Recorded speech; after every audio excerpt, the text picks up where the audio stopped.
চিদানন্দরূপং লটকুণ্ডলং গোকুলে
देवी सरस्वती व्यासं ततो जयोमुदीरये।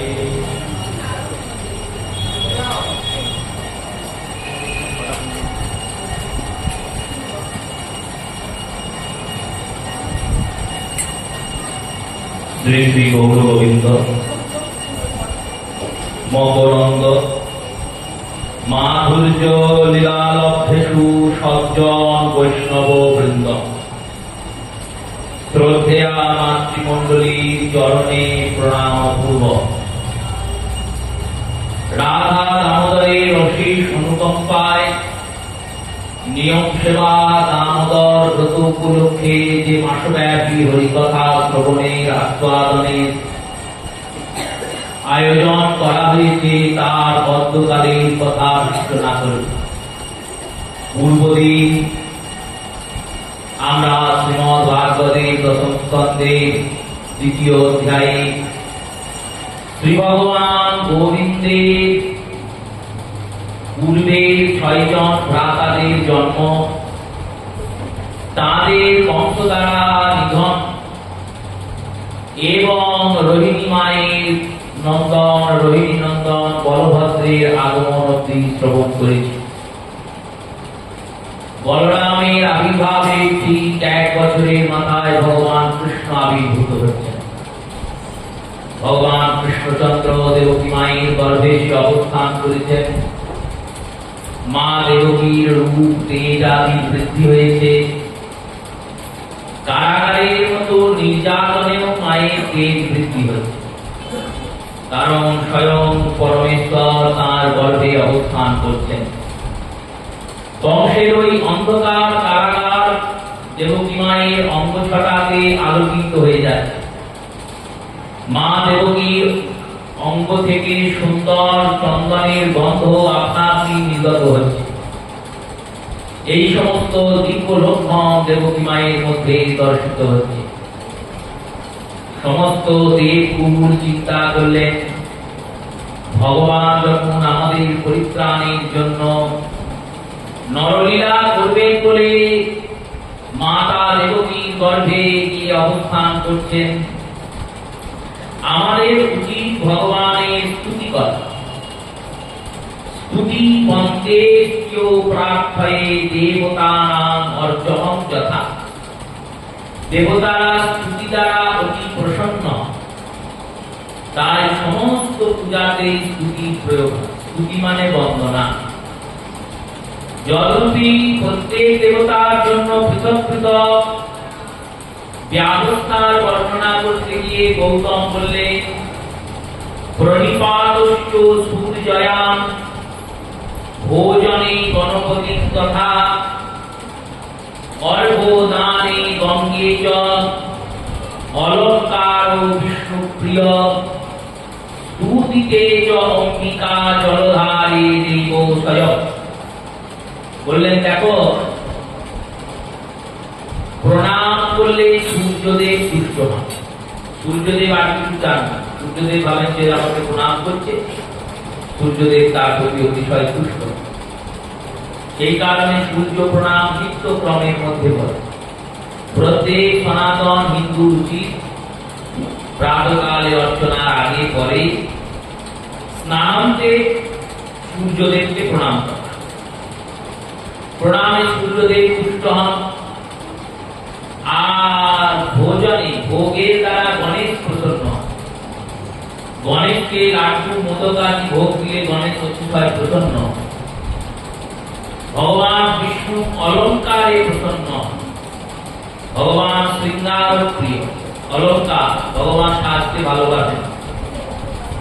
পাঠান্তরে পুরাণান্তরে পরোপকারে বিষ্ণু তথা। পরোপকারের দ্বারাও ভগবান প্রসন্ন। ভগবান বিষ্ণুকে প্রসন্ন করার দুটো উপায়, এক হচ্ছে তাকে অলঙ্কার নিবেদন করো, আর না হলে পরের উপকার। পরের উপকার করলে ভগবান শ্রী নারায়ণ অতিশয় প্রসন্ন। গঙ্গা দেবী তিনি অর্থে প্রসন্ন, গঙ্গা দেবীকে যদি কেউ অর্ঘ্য দান করে, প্রণাম করে, জলে দাঁড়িয়ে গঙ্গার জলেই গঙ্গার কিছু করো না কেন, তাকেই গঙ্গার প্রদান। অম্বিকা স্তুতি তথা অম্বিকা মানে দেবী দুর্গা, দেবী কালী, চণ্ডী, এনারা স্তুতিতে অতি প্রসন্ন।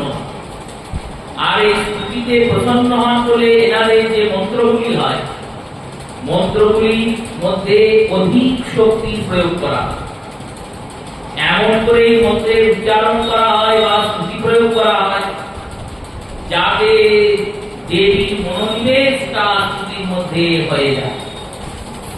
এই কারণে চণ্ডীর মন্ত্রগুলি ওই রকম, এমন মন্ত্র যে মন্ত্রগুলো পাঠ করলে শরীরের মধ্যে শক্তি ঊর্জার আগমন। চণ্ডী দেবীর যে মন্ত্র চণ্ডী পাঠ, চণ্ডী পাঠের মন্ত্রটা কেমন করলো? চণ্ডী পাঠের মন্ত্র এমন যে পাঠ করবে তার মধ্যে শক্তির আগমন। আর জলধারে মহাদেব, মহাদেবকে প্রসন্ন করতে গেলে কি করতে হবে বললো? কিছুই নাই, এক ঘটি জল মহাদেবের মাথায় দিলেই মহাদেব। এই রূপে এক এক দেবতা এক একটাতে প্রসন্ন, কিন্তু সমস্ত দেবতা স্তুতি প্রিয়, সমস্ত দেবতা স্তুতি পছন্দ করে, তাই প্রত্যেক দেবতার স্তুতি আছে। এই স্তুতি প্রিয় প্রত্যেকের স্তুতি করা দেবতারা ভাবলেন আমরা যাবো ভগবানকে স্তুতি করবো। স্তুতি মানে বন্দনা, প্রশংসামূলক বন্দনা, সামান্য বন্দনা, প্রশংসামূলক বন্দনা, ভগবানের প্রশংসা করবে। এবার প্রশংসা করলে কে না করুণ হবে, কার না মন গলে যাবে। যত খারাপ লোক কেউ তার যদি কেউ প্রশংসা করে তারও মন গলে যায়। সেভাবে আমাকে খুব ভালো বলছে, দেখো খারাপকে ভালো বললেও সে ভুলে যায়, ভালোকে ভালো বললে তার তো ভালো লাগছে। ভগবানের স্তুতি করার জন্য সমস্ত দেবতারা সূক্ষ্ম দেহ ধারণ করলেন, আর সূক্ষ্ম দেহ ধারণ করে ভগবানের সেই গর্ভকাল অবস্থায় প্রকট হলেন। আকাশে প্রকট হয়ে দেবতারা স্তুতি শুরু করলেন। এবার সব দেবতা এসেছেন, দেবতারা চিন্তা করছেন কে স্তুতি করবে ভগবানের।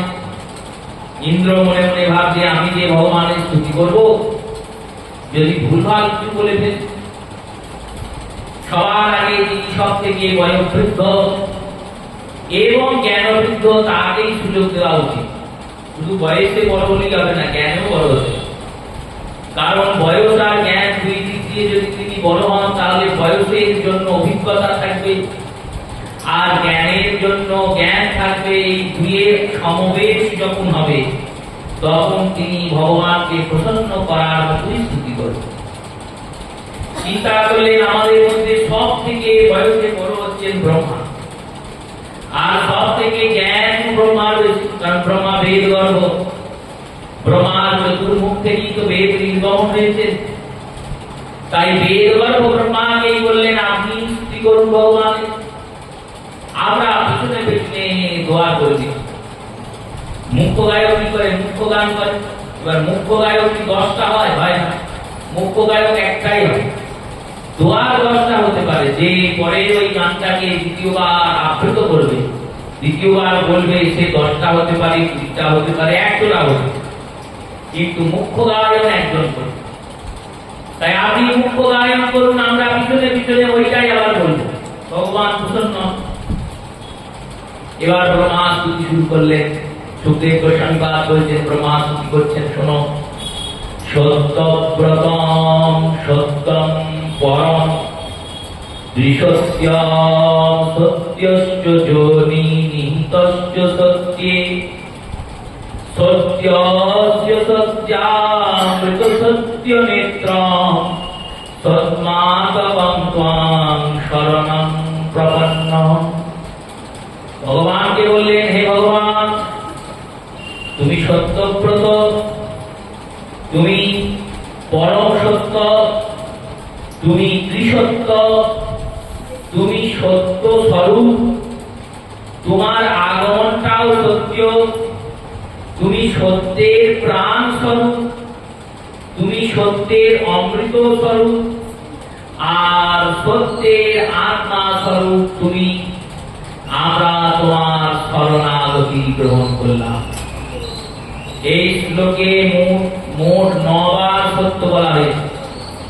সত্য প্রথম একবার, সত্য পরম 2 বার, ত্রিসত্যম 3 বার, সত্যস্য 4 বার, নিহিতস্য সত্যে 5 বার, আবার সত্যস্য 6 বার, সত্যাত্মিকম 7 বার, সত্য নেত্রম 8 বার, সৎমাতকম 9 বার।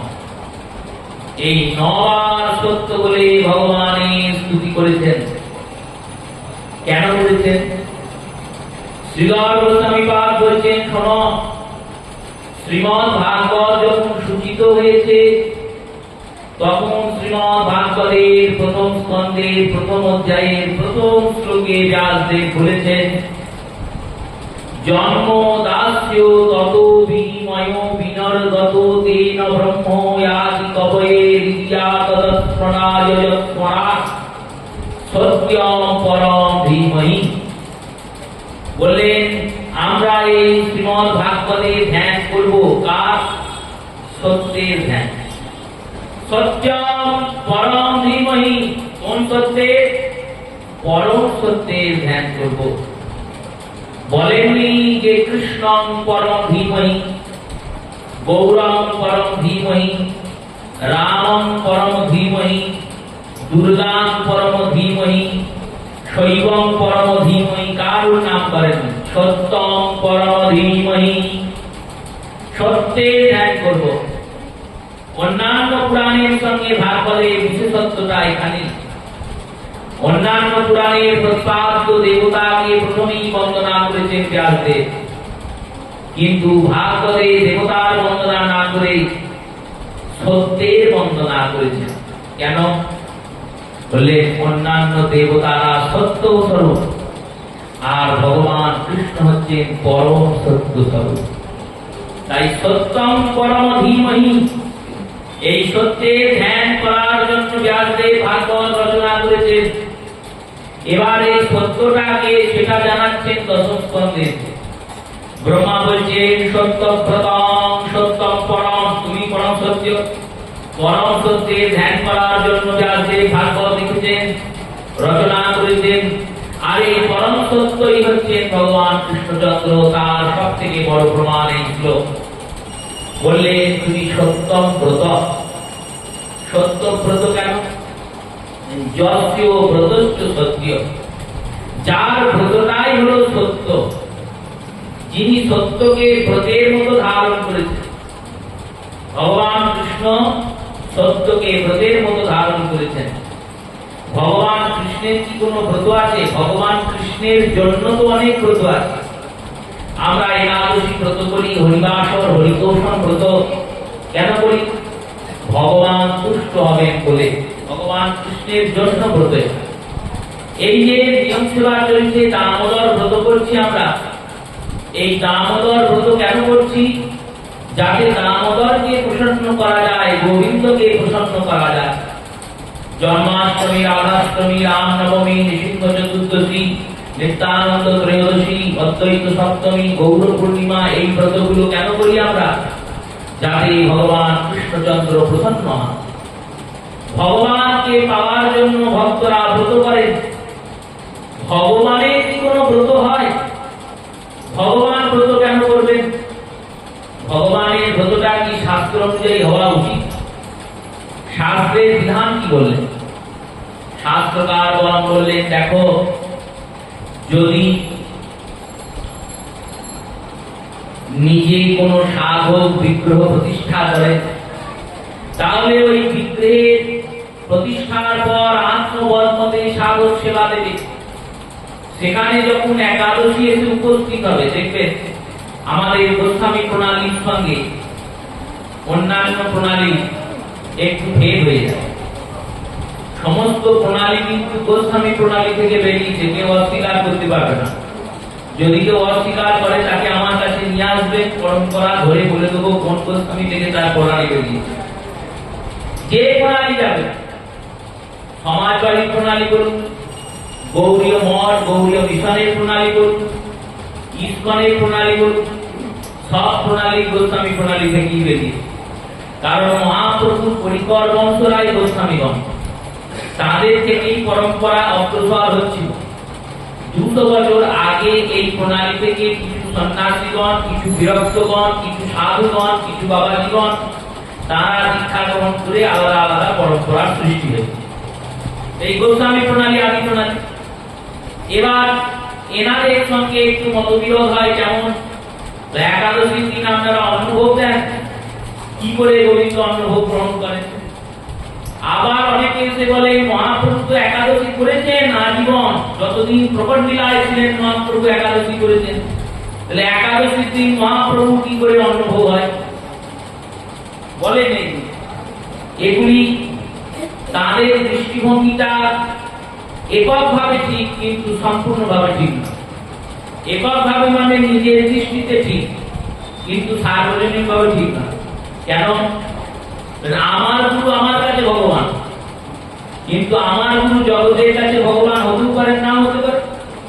সোজা কথা, আমার কাছে তিনি ভগবান স্বরূপ অবশ্যই এককভাবে আমার দৃষ্টি ঠিক, কারণ গুরু কৃষ্ণ একবার শাস্ত্রের প্রমাণে গুরুরূপে কৃষ্ণ কৃপা করেন ভাগ্যবান।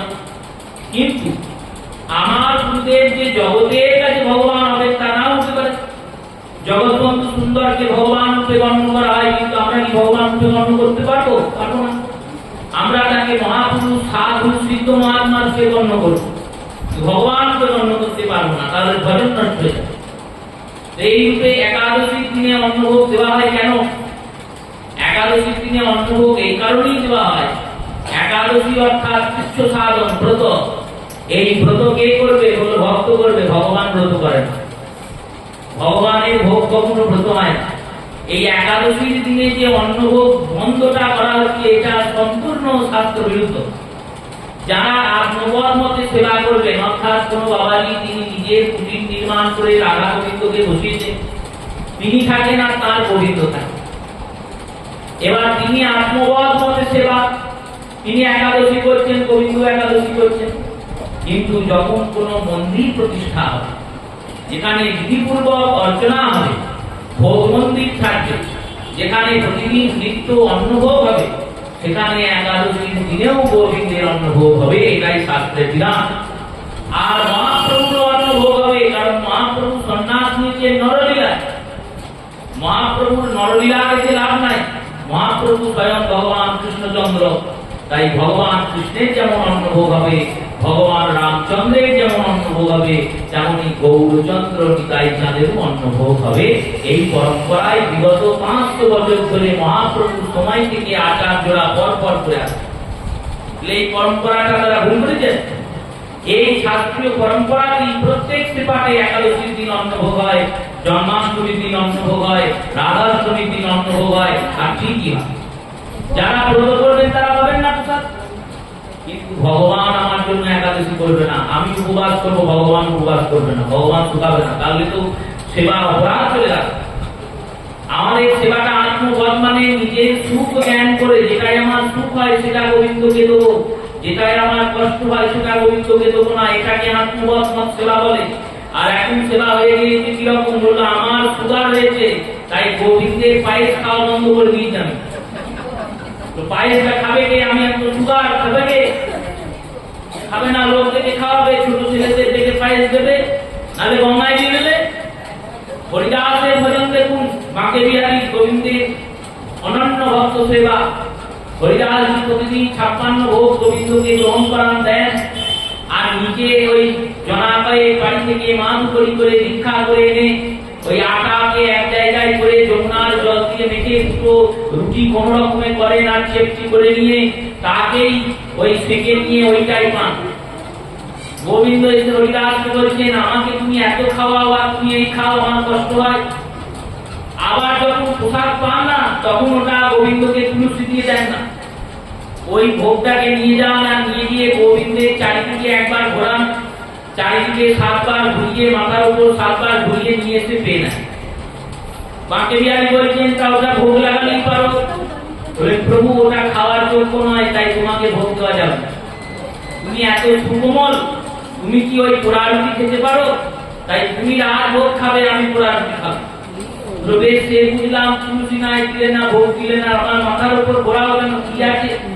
বললো, তোমাকে কতজনা দেখে সকাল থেকে রাত অবধি, কতজনা তোমায় নজর দেয়, তোমার কত কষ্ট হয়, সেই সব নজর যেন আমার উপর এসে লাগে, সব দুঃখ যেন আমার হয়, আর তুমি যেন সুখে থাকো।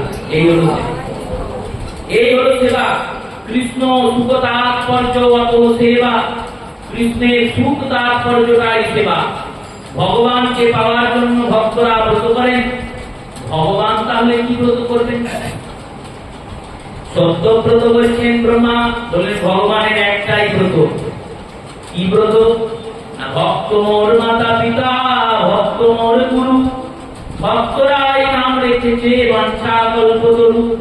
এই ভক্তদের সেবা করাটাই গোবিন্দের ব্রত, আর এই ব্রতটাই জগতে পরম সত্য। ভগবান ভক্তের সেবা করে যাচ্ছেন, ভক্তদের আহার বিহার ব্যবস্থা করে যাচ্ছেন, তাই তো ভক্তরা আনন্দে ভজন করছে।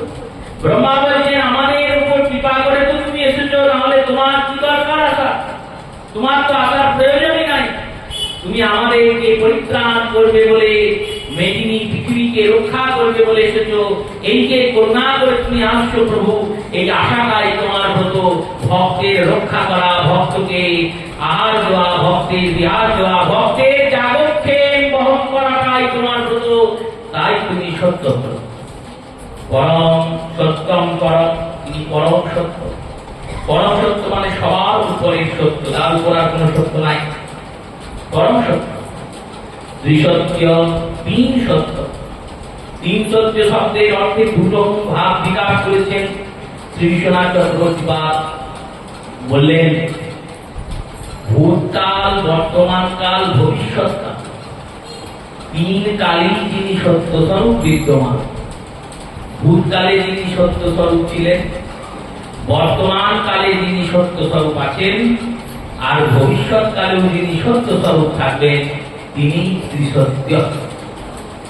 আবার স্বর্গ, মর্ত, নরক, এই পাতাল, এই তিন ভুবনের সত্য স্বরূপ। তাই তিন ভুবনের সত্য স্বরূপ বলে তিনি ত্রিসত্য। ত্রিসত্য বলেই তিনি ত্রিভঙ্গ মুরারি। ভগবান কৃষ্ণচন্দ্র যখন দাঁড়িয়েছেন, তখন সোজা না দাঁড়িয়ে তিন দিকে বেঁকা হয়ে দাঁড়ালেন কেন? বললেন, দেখো বেঁকা হয়ে দাঁড়ালেন, প্রথমে গোবিন্দ সোজাই দাঁড়িয়েছিলেন।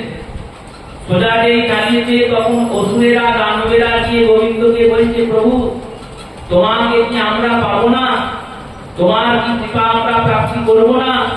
তাই গোবিন্দ অসুরদের জন্য পাটা বেঁকিয়ে দিয়েছেন, চরণটা দেখিয়েছেন, বললেন তোমাদেরকে আমি এই চরণটা দিলাম, এই চরণে তোমরা থাকো। এবার মর্তের লোক যখন গোবিন্দকে ডাকছে, তখন গোবিন্দ কোমরটা বেঁকিয়েছে। আর এই করে যখন বাঁশিটা বাজাচ্ছেন, তখন স্বর্গের লোক ডাকছে, তাই ঘাটটাও বেঁকিয়ে দিয়েছে। তিন জায়গায় বেঁকাতো গোবিন্দ। তিন জগতের ব্যক্তিদের কৃপা করছেন বলে তিনি ত্রিভঙ্গ হয়ে দাঁড়িয়ে আছেন। ত্রিসত্য, যিনি দূরে ছিলেন, যিনি এখন আছেন, যিনি ভবিষ্যতে থাকবেন, তিনি ভগবান কৃষ্ণ। সত্যস্য যোনি নিহিতস্য সত্যে, তুমি যে জন্মগ্রহণ করো এটাও সত্য। তুমি যে জন্মগ্রহণ করো, আগমন করো, এটাও সত্য। কেন সত্য? প্রভু তোমার কি জন্ম হওয়া সম্ভব? তুমি তো নির্গুণ নিরাকার, তাহলে জন্ম হচ্ছে কি করে? নির্গুণ নিরাকারকে ভক্তিতে সগুণ সাকার করে জগতে তোমার জন্ম হয়েছে। নির্গুণ নিরাকার সগুণ সাকার হয়, হয় কেমন করে হয় জানেন? যদি আপনি জলকে অগ্নির উপর রাখেন, কিছুক্ষণ পর জল উত্তপ্ত হবে। উত্তপ্ত হওয়ার পরে জলের মধ্যে বুদবুদ সৃষ্টি হবে, তারপর জল ফুটতে শুরু করবে। যদি ওই অগ্নি থেকে পাত্র না নামানো হয়, তাহলে পাত্র তো থাকবে, জল আর থাকবে। জল যাবে কোথায়? হলো জল বাষ্প হয়ে উড়ে চলে যাবে, হাওয়াতে মিশে যাবে। বাষ্প হয়ে গেলেই জল এত হালকা হয়ে যায় যে হাওয়াতে মিশে যায়। হাওয়াতে জল ছিটিয়ে দিন মিশবে, ওই জল উপর থেকে আবার নিচেই নেমে আসবে। কিন্তু জল যেই উত্তপ্ত হয় না, অমনি পরমাণুগুলো ছেড়ে যায়। আর পরমাণুগুলো যেই ছেড়ে যায় জল হালকা হয়ে যায়, হালকা হয়ে হাওয়াতে মিশে যায়। এটা বিজ্ঞান বলছেন। শাস্ত্রকারগণ বললেন এবার ওই জলটাকে ধরার জন্য যদি একটা উপরে আধার রেখে দেওয়া, জলটা ফুটছে আর উপরে একটা পাত্র রেখে দেওয়া, কি হবে? জল ফুটে বাষ্প হবে আর পাত্রের গায়ে গিয়ে বিন্দু বিন্দু বিন্দু বিন্দু হয়ে সঞ্চারিত হয়ে যাবে, জলটা বেরিয়ে যেতে। তেমনই নির্গুণ নিরাকার ভগবান ভক্তের মনোয়াধার রূপী ভক্তিতে সগুণ সাকার হয়েছে। আর সগুণ সাকার হয়ে তিনি জগতে জন্মগ্রহণ করছেন। তাই সত্যস্য যোনি নিহিতস্য সত্যে, তোমার জন্মটাও সত্য স্বরূপ। তুমি জন্মাচ্ছ, সত্যি জন্মাচ্ছ। অজন্মা ছিলে, এর আগে তোমার জন্ম ছিল না। এবার যশোদার ঘরে তুমি জন্মাবে, তাই তো কৃষ্ণের আবির্ভাবকে জন্মাষ্টমী বলে। যিনি পরমাত্মা পরমেশ্বর, তাঁর জন্ম। সত্যস্য সত্যামৃত সত্য নেত্রম, তুমি অমৃত রূপ সত্য, তোমার নেত্রটা সত্য স্বরূপ।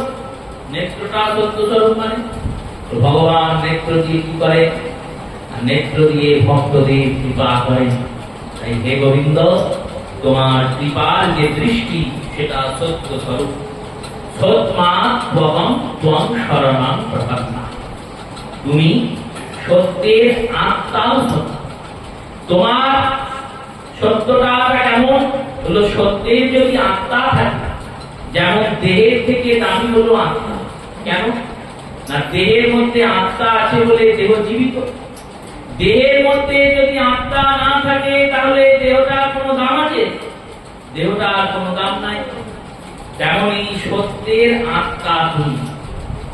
সত্যের আত্মা মানে জগৎ যাকে সত্য মনে করে সেটা সত্য, কিন্তু তুমি পরম সত্য।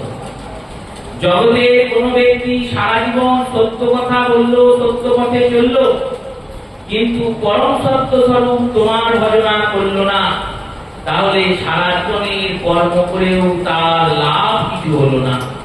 খুব বেশি হলে সে স্বর্গে যাবে, স্বর্গে গিয়ে নষ্ট পুণ্যে পুনর্ভবে, পুণ্য নষ্ট হয়ে আবার পৃথিবীতে ফিরে চলে আসে। তাই হে গোবিন্দ, যে সত্য পালন করছে সে যদি তোমার পথ অবলম্বন না করে, সত্য পালন করেও তার লাভ হলো না। পরীক্ষা দিয়েছে এক ছেলে, আর পরীক্ষাতে অঙ্ক পরীক্ষা দিয়েছে, মাস্টার মশাইয়ের কাছে সব অঙ্ক কটা করেছে। মাস্টার মশাই অঙ্ক কটা করিয়ে বললেন, তোমার 100 নম্বরের মধ্যে 80 নম্বর অঙ্ক ঠিক হয়েছে, 80 তুমি পাবেই, কেউ আটকাতে পারবে না। অঙ্ক তো কাটতে পারে না, অঙ্ক নম্বর কাটবে কি করে? এবার পরীক্ষা হয়ে গেছে, সবাই আনন্দেই আছে। ফলাফলের সময় এসেছে, ফলাফল বেরিয়েছে, খাতাতে তার নম্বর এসেছে 0। ছেলে ভাবছে কি হলো, মাস্টার মশাই ভাবছে কি হলো, রিভিউ করা হলো। এবার রিভিউ হয়েছে, রিভিউতে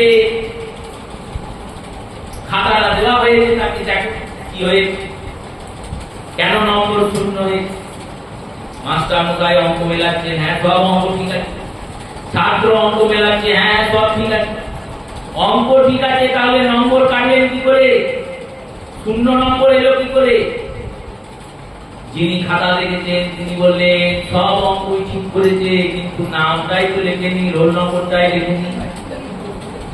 নাম রোল নম্বর লেখেনি, কি করে খাতায় পাস করবে?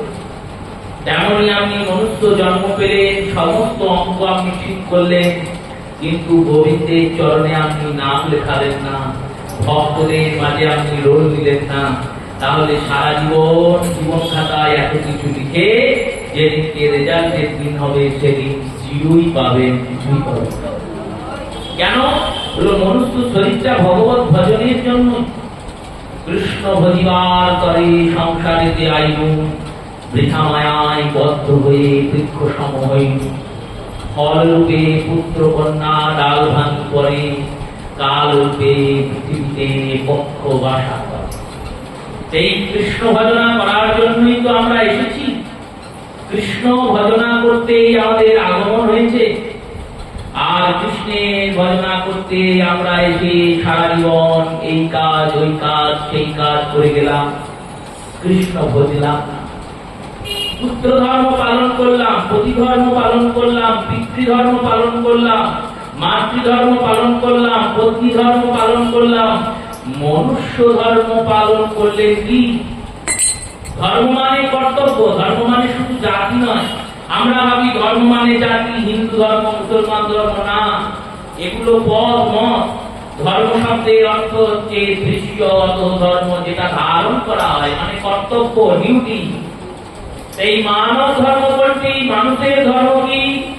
কৃষ্ণ বলিবার তরে সংসারেতে আইনু। এই দেহটা সব থেকে বড় ধর্ম হচ্ছে এই দেহটা দিয়ে পরমাত্মাকে পাওয়া যায়। সেই পরমাত্মা পরব্রহ্ম অনাদিরাদি গোবিন্দকে পাওয়াটা এই যে সবার আগের ধর্ম। এই ধর্মটা বাদ দিয়ে আপনি যেটাই করছেন সেটা অতিরিক্ত হচ্ছে, অধিকেন্তু ন দোষ, অধিক হচ্ছে, কিন্তু ভগবত ভজন না করলে দেহে ধর্ম থাকছে না, মনুষ্য শরীরে ধর্ম থাকছে না। তাই হে গোবিন্দ, সত্য পালন কেউ করছে। যুধিষ্ঠির রাজা সত্য পালন করলেন। যুধিষ্ঠির রাজার রথ সবসময় মাটি থেকে একা ছুটে চলত, সত্য পালন করেছিলেন। এবার যেদিন দ্রোণাচার্য বধ হলেন, সেদিন যুধিষ্ঠির রাজার রথ মাটিতে বসে গেল। সেই দিন থেকে রথ মাটিতেই চলা শুরু করল। যুধিষ্ঠির মনে মনে ভাবলেন, আমি মিথ্যা বলেছি তো, তাই আমার এরকম শাস্তি হল। আমি গুরুদেবকে বলেছি অশ্বত্থামা হত ইতি বলো। দেবর্ষি নারদ আসলেন বীণা বাদন করতে করতে। দেবর্ষিকে বললেন, প্রভু আমি বড় পাপ করে ফেলেছি। নারদ বললেন, কি পাপ করেছিল? আমি গুরুদেবকে মিথ্যা বলেছি। একেতে মিথ্যা পাপ, তারপর গুরুদেবকে যার কাছে ওই প্রশিক্ষা পেয়েছি সেই দ্রোণাচার্যকে মিথ্যা বলেছি, অশ্বত্থামা হত। নারদ বললেন, তুমি কি সম্পূর্ণ মিথ্যা বলেছ? বললেন, না না, আমি তো সম্পূর্ণ মিথ্যা বলিনি। ভগবান কৃষ্ণ বলেছিলেন যে বলবে অশ্বত্থামা হত, এটা কৃষ্ণ বলতে বলেছিলেন। আমি এর সঙ্গে জুড়ে দিয়েছিলাম অশ্বত্থামা হত ইতি গজ। ইতি গজটা কিন্তু ভগবান বলতে বলেন নাই, বলেছিলেন অশ্বত্থামা হত। জিজ্ঞেস করবে গুরুদেব দ্রোণ, কাউকে জিজ্ঞেস করবে না, তোমাকেই জিজ্ঞেস করবে, কারণ তুমি জীবনে কোনোদিন মিথ্যা বলো না। সেই সত্যবাদী যুধিষ্ঠির তোমায় যখন জিজ্ঞেস করবে অশ্বত্থামা হত, অশ্বত্থামা কি মরেছে, তুমি বলবে হ্যাঁ মরেছে, আর কিছু বলবে না। আমি চিন্তা করলাম এটা তো অসত্য বলা হবে, মিথ্যা বলা হবে, তাই আমি বললাম অশ্বত্থামা হত ইতি গজ। অশ্বত্থামা মরেছে, কিন্তু হাতি মরেছে, অশ্বত্থামা মরেছে। নারদ হাসছেন আর বলেছেন, তাহলে তুমি তো মিথ্যা বলনি, তুমি তো সত্যিই বলেছ। যুধিষ্ঠির কি তাহলে মিথ্যা বললেন? বললেন না তো, উনি তো ভেঙে দিলেন যে অশ্বত্থামা মরেনি, হাতি মরেছে। তুমি সত্যি বললে, তাও তোমার রথ কেন বসে গেল জানো? কেন বসে গেল? তুমি ভগবানের আজ্ঞার অবজ্ঞা করলে। ভগবান যেটা বলছেন সেটাই ধর্ম। ধর্ম হলেও ধর্ম, অধর্ম হলেও ধর্ম। কারণ মূর্তিমন্ত ভগবান যেখানে দাঁড়িয়ে আছেন, তিনি যেটা বলছেন সেটাই ধর্ম। এই আজ্ঞার অবজ্ঞা করেছে বলে এই হয়েছে তোমার।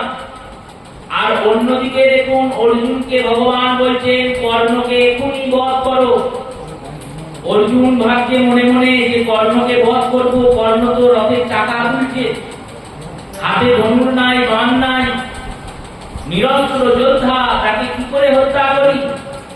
ভগবান বললেন, তুমি ভুলে গিয়েছো অভিমন্যু বধের কথা।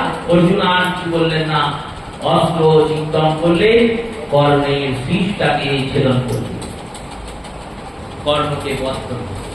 অর্জুনের কি পাপ হলো? ভাই কেন হয়নি? অর্জুন ভগবানের আজ্ঞা পালন করল। তাই সত্য হলেও অপরাধ হতে পারে।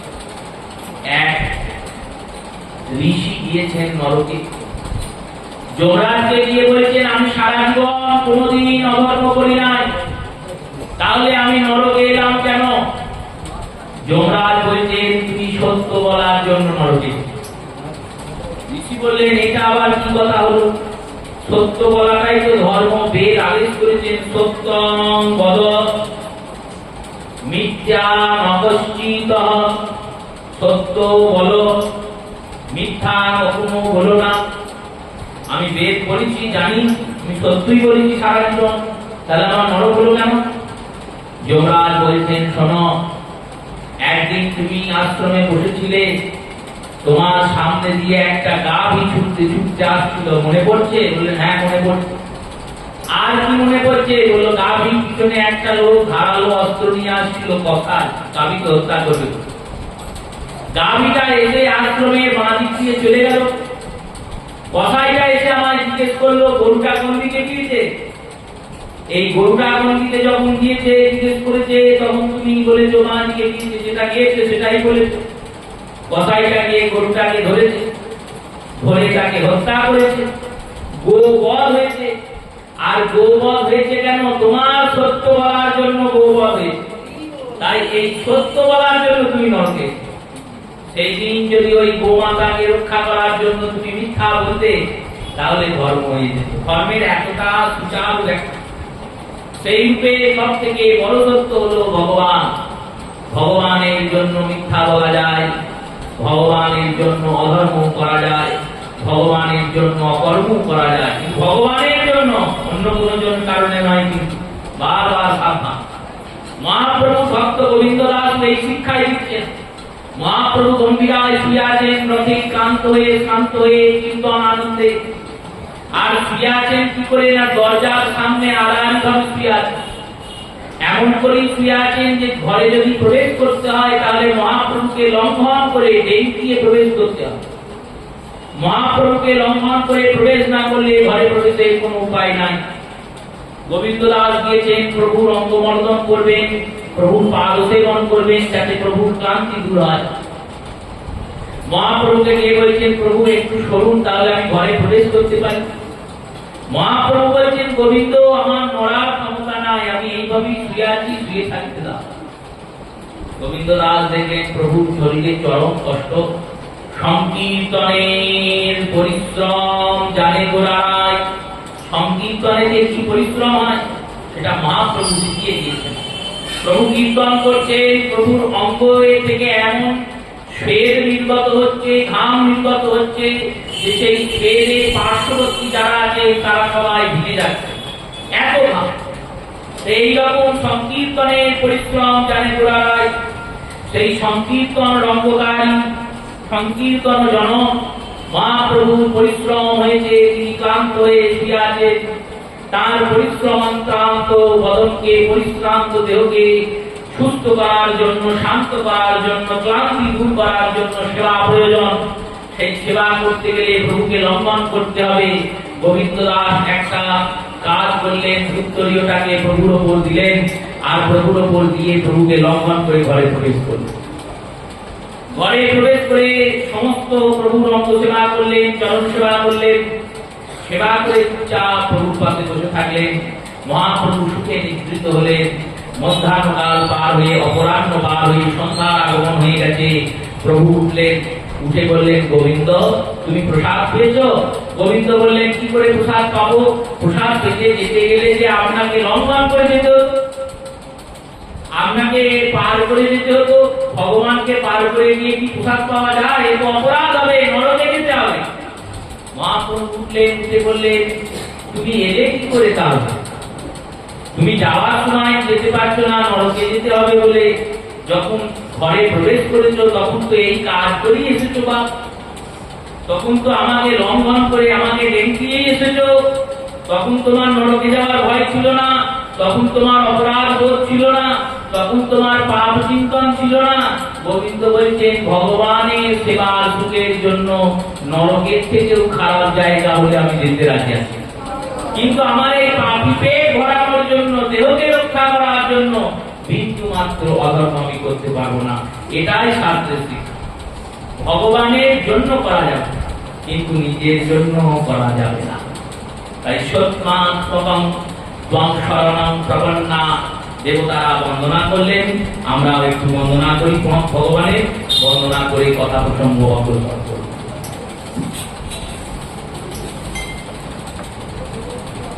খেলিছ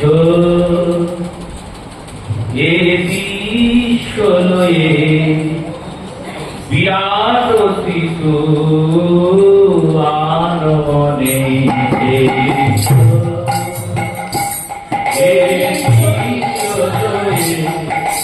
বিরাট শিশু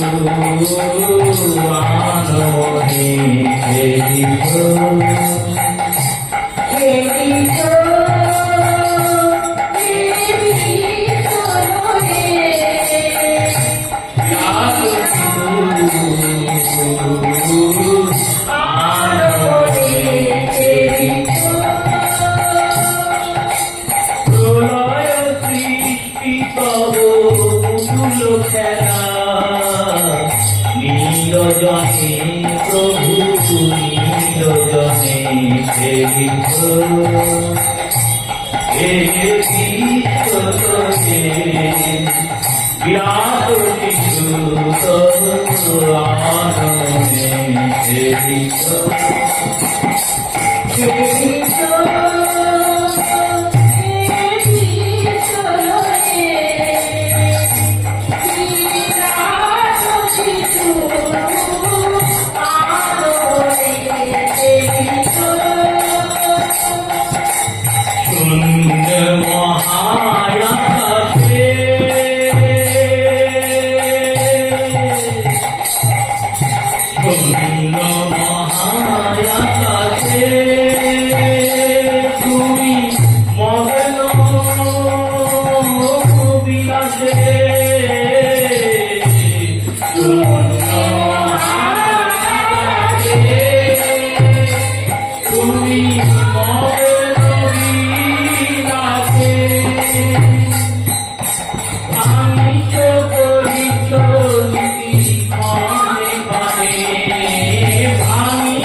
चतुरसो पंचविधो सर्वोयात्मा सप्तो वतोष्टमीतव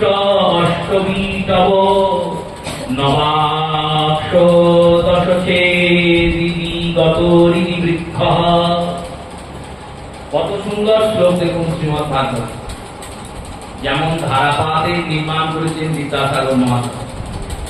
ধারাবাদের নির্মাণ করে কি লিখেছেন? একে চন্দ্র, দুইয়ে পক্ষ, তিনে নেত্র, চারে বেদ লিখেছেন। তো এই বিদ্যাসাগর মহাশয় ধারাবাদ নির্মাণের অনেক আগে ব্যাসদেব ধারাবাদ লিখছেন ভাগবত। কেমন ধারাবাদ লিখছেন? বলছেন एको नयहस्यः, তুমি এক, একে তুমি পরমাত্মা, দুয়ে তুমি তার ফল। পরমাত্মা রূপী বৃক্ষ, আর এই পরমাত্মা রূপী সংসার রূপী বৃক্ষের দুটি ফল। ফল দুটির নাম কি? সংসার হলো বৃক্ষ, আর এই বৃক্ষের দুটো ফল, একটা ফলের নাম সুখ আর একটা ফলের নাম দুঃখ। দ্বিতীয় ফলম ত্রিয়স্ত মূলম, তিনটে মূল এই গাছে। এই তিনটে মূল কি কি? শত, রজ আর তম। চতুষ্ঠ রস, আর চারটে তার রস। ধর্ম, অর্থ, কাম, মোক্ষ। 1 2 3 4। এবার বললেন পঞ্চবিধম, আর 5টা তার মধ্যে পল্লব। এই 5টা পল্লব কি? চক্ষু, কর্ণ, নাসিকা, জিহ্বা, ত্বক। এই পঞ্চেন্দ্রিয় হলো এই সংসার বৃক্ষের পল্লব। সরোয়াত্মা, আর 6টা হচ্ছে রসাত্মক স্বভাব। এই 6টা স্বভাব কি কি? প্রথম স্বভাবের নাম হচ্ছে জ্ঞান আরোহণের হেতু। দ্বিতীয় স্বভাবের নাম শোক। তৃতীয় স্বভাবের নাম মোহ। চতুর্থ স্বভাবের নাম জরা। পঞ্চম স্বভাবের নাম ক্ষুধা। ষষ্ঠ স্বভাবের নাম পিপাসা। শরীরের মধ্যে এগুলো তো আছে। জ্ঞান আরোহণের চেষ্টা মানে জ্ঞান অর্জনের চেষ্টা আমাদের শরীরে আছে। শোক, মোহ, ক্ষুধা, মৃত্যু, পিপাসা এগুলো সব আছে। তাই সরা আত্মা সপ্ত, আর 7টা ধাতুই হচ্ছে এই শরীরের মধ্যে বসবাসকারী। এই 7টি ধাতু হলো রস, রক্ত, মাংস, মেদ, অস্থি, মজ্জা, শুক্র। আর 8টা তত্ত্ব হচ্ছে এই শরীরের শাখা। এই 8টা শাখা কি? বললেন 8টা শাখা হলো পঞ্চভূত, পঞ্চ তন্মাত্রা, আর মন, বুদ্ধি, চিত্ত, অহংকার। তৃতীয় পদের মরুত্বম 5টা, আর মন, বুদ্ধি আর অহংকার 3টে। এই 8টা হচ্ছে শাখা। আর 9টা বললেন 9টা দ্বার হচ্ছে এই শরীরের 9টা কোটর, এই বৃক্ষের কোটর ছিদ্র। আর 10টি হচ্ছে প্রাণ। এই 10টি প্রাণ হচ্ছে পত্র। 10টি প্রাণ কি কি? না 10টি প্রাণ হচ্ছে অপান প্রাণ, আদান, ব্যান, সমান, নাগ, কুর্ম, কুক্কুর, দেবদত্ত, ধনঞ্জয়। এই 10টা প্রাণ হচ্ছে শরীরের বৃক্ষের কোটর। তাহলে গাছের মধ্যে বসবাসকারী সুখ দুঃখ দুটো ফল, আর 8 ইন্দ্রিয় গাছের শাখা, পঞ্চ ইন্দ্রিয় গাছের পল্লব মানে আমি অম্রপল্লব আদি। 10টি প্রাণ সেটি হলো গাছের পত্রপুষ্প, পুঞ্জাক্ষ, রস 5টি রস। আর এই রূপে এই বৃক্ষের 9টি দ্বার হলো বৃক্ষের কোটর। আর বৃক্ষের মধ্যে 2টো পাখি বাস করে। একটি পাখি হলো জীবাত্মা, আর একটি পাখি হলো পরমাত্মা। একবারে 1 থেকে শুরু করে 10 অবধি শ্লোকে সাজিয়েছে। এই 1 থেকে 10 অবধি সাজিয়ে বললেন ব্রহ্মা এবং প্রভু, এই সংসার বৃক্ষে 2টো পাখি বাস করছে একটাই গাছে, কিন্তু সব থেকে বড় আপনার মায়ার প্রকোপ, সব থেকে বড় আপনার মায়ার প্রভাব এটাই যে সংসার বৃক্ষে 2জন বাস করেও 2জন দুজনের দেখা পায়। পরমাত্মাকে জীবাত্মা কিছুতেই খুঁজে পায় না। কেন? না মায়া তাকে ভুলিয়ে রেখে দেয়। কেমন করে ভুলিয়ে রেখে দেয়? এক ব্যক্তি একজনকে খুব খুঁজছে, খুঁজতে খুঁজতে একটা শহরে এসেছে, আর এসে ঘর ভাড়া করেছে। এইবার ঘর ভাড়া করার পরে সেই ব্যক্তি প্রতিদিন বেরোয়, এ পাড়ায় যায়, জিজ্ঞাসা করে হ্যাঁ গো অমুক জনাকে চেনো, তমুক জনাকে চেনো, চেনে না, খুঁজে পায়। পরের দিন অন্য পাড়ায় যায়। এইভাবে 1 মাস ধরে ঘুরছে, কিন্তু খুঁজে আর পায়। শেষমেশ একজনের সঙ্গে দেখা হয়েছে, তাকে সমস্ত কথা খুলে বলেছেন। তিনি বলেছেন, আরে তুমি যাকে খুঁজছো, তুমি যেখানে ঘর ভাড়া নিয়েছো, ওর পেছনের বাড়িটাই তার, ওর পেছনের বাড়িটাই তার। খুঁজেছিলে? বললো না না, আমি তো সামনে কিছু সব জায়গায় খুঁজে এলাম, কিন্তু পাশের বাড়িতে যে থাকতে পারে সেটা তো খুঁজি না। তেমনই এই শরীরের মধ্যেই ভগবান কৃষ্ণ বসে আছেন, কিন্তু আমরা কৃষ্ণকে খুঁজে পাচ্ছি না। অনেকে হয়তো বলবেন, কৃষ্ণকে খুঁজে করবো কি? আমরা কি ভক্ত? আমাদের সব কৃষ্ণ কৃষ্ণ দরকার নাই। কৃষ্ণ দরকার নাই, আনন্দ তো দরকার আছে। এই আনন্দকে পেতে গেলেও কৃষ্ণকেই পেতে হবে, কারণ আনন্দ গোবিন্দই। গোবিন্দ আর আনন্দ মনটার এইটা রোগ। যেমন মনটা এটাও মনটা, ওটাও মন, তেমনই গোবিন্দ যা আনন্দ তাই। গোবিন্দকে না খুঁজো, আনন্দকে তো খুঁজবে। আর জগতে এমন কোন লোক নেই যে আনন্দ খোঁজে না। আনন্দ ব্রহ্মে জায়তে, আনন্দ ব্রহ্মে জায়তে, আনন্দ ব্রহ্মম। আনন্দ ব্রহ্মস্বরূপ। এই ব্রহ্মস্বরূপ আনন্দকে যে খুঁজছেও, এই ব্রহ্মস্বরূপ আনন্দকে আমরা খুঁজে পাচ্ছি না। আনন্দ খুঁজছি এখানে ওখানে সেখানে, খুঁজতে খুঁজতে যখন সাধু গুরু বৈষ্ণবের কৃপা হয়ে যাচ্ছে, তারা বলছে কোথাও খুঁজতে হবে না, নিজ অন্তঃকরণে তাকানোর চেষ্টা করো। মন্ত্রদান করছেন গুরুদেব, মন্ত্রদান করে বলছেন স্থির চিত্তে মন্ত্রকে জপ করবে। দেখবে মন্ত্র জপতে জপতে মন্ত্র শব্দের মধ্যে মন আছে আর ত্র আছে, মনের সঙ্গে ত্রযোগ হয়ে মন্ত্র। এই মন্ত্র জপতে জপতে ত্রটা উঠে চলে যাবে, আর ওই মনের মধ্যেই মনোময় গোবিন্দের দর্শন হয়ে যাবে। চিনিয়ে দেন, ওই গুরুদেব বুঝিয়ে দেন যে তুমি যেখানে আছো ওখানেই গোবিন্দ আছে। প্রত্যেকের হৃদয়ে আকাশে তুমি বসে আছো প্রভু, কিন্তু মায়াকে আমরা চিনতে পারি না। তাই হে মায়াময়, হে গোবিন্দ, হে করুণাময়, তোমার আমরা বারংবার স্তুতি করি। স্তুতি করে দেবতারা বিদায় নিয়েছেন, আর দেবতারা বিদায় নেওয়ার পরে ক্রমে ক্রমে মা দেবকী গর্ভের কাল বৃদ্ধি পাচ্ছে। আগামীকাল আমরা কৃষ্ণ জন্মোৎসব করবো। আগামীকাল কৃষ্ণ জন্মোৎসবের আগে থেকে প্রস্তুতি নেবেন। প্রত্যেকে গোপালের জন্য চকলেট নিয়ে আসবেন, আর প্রত্যেকে চেষ্টা করবেন হলুদ কাপড় পরে আসার বা হলুদ উত্তরীয় নিয়ে আসার, কারণ ভগবানের নাম পিতবাস, ভগবানের হলুদ রং খুব পছন্দ। সেই রূপে আগামীকাল ভগবান অবতীর্ণ হবেন। আর আজকের মতো কথা এখানে বিশ্রাম নিচ্ছে। শ্রী গুরু নমামি সচ্চিদানন্দ শ্রীকৃষ্ণ স্বরূপ, শ্রী গোকুলে বিরাজিত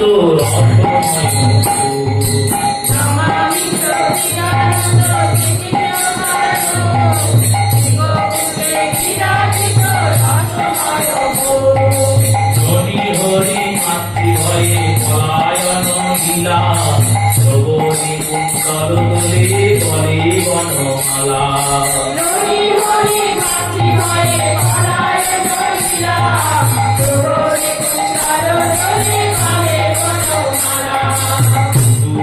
Oh,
লীলা হে ব্রজজন আনন্দ সাগরী কবে ঘাটে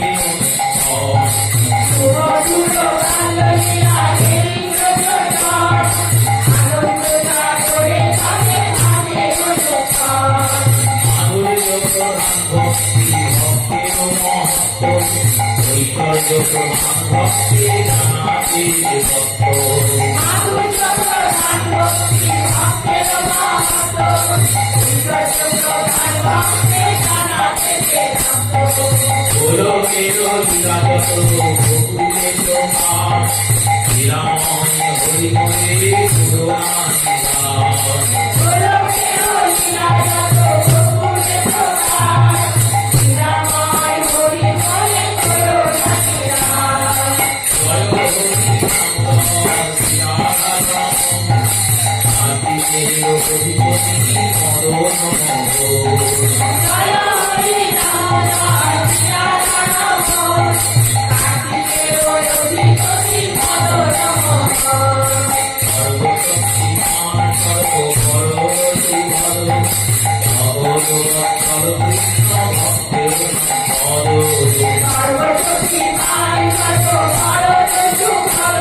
Devo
রাধে